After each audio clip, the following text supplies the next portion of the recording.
दोस्तों नमस्कार, मैं राजपाल वर्मा और आप देख रहे हैं हम आपकी आवाज़। गांव पन्नीवाला मोटा की श्री कृष्ण गौशाला में चल रही श्रीमद् भागवत कथा में बुधवार को कथावाचक ने श्रद्धालुओं को भगवान कृष्ण के विवाह एवं कृष्ण सुदामा मिलन का वृत्तांत सुनवाया। इस दौरान कलाकारों ने मनमोहक झांकियां निकालकर सभी को भाव विभोर कर दिया।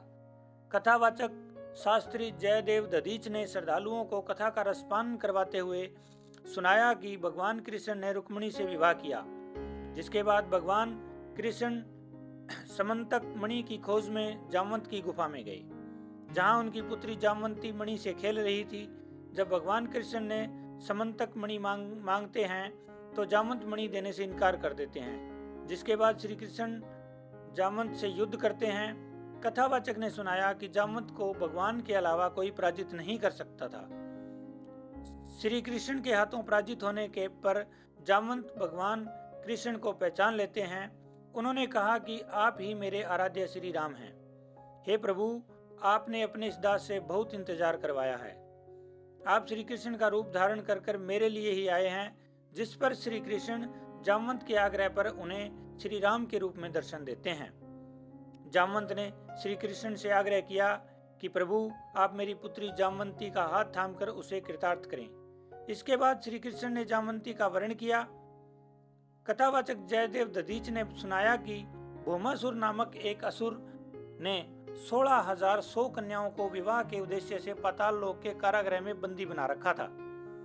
जब भगवान कृष्ण को इस बात का पता चला तो वे पाताल लोक में जाकर भौमासुर से युद्ध करते हैं। श्री कृष्ण इस युद्ध में भौमासुर का संहार भी कर देते हैं, कन्याओं को मुक्त भी करवा लेते हैं, जिसके बाद सभी कन्याओं ने अपने घर वापस जाने से इनकार कर दिया। उन्होंने कहा कि वे उन्हें ही अपना सब कुछ मान चुकी हैं। इस प्रकार श्री कृष्ण सभी कन्याओं से विवाह कर उन्हें द्वारिका ले आते हैं। कथावाचक ने उपस्थित श्रद्धालुओं को श्री कृष्ण व सुदामा की मित्रता व उसके मिलन का वृत्तांत सुनाते हुए कहा कि भगवान कृष्ण ने बचपन में सुदामा व अन्य ग्वालों के साथ अनेक लीलाएं सुदामा की थी। सुदामा एक निर्धन विप्र था।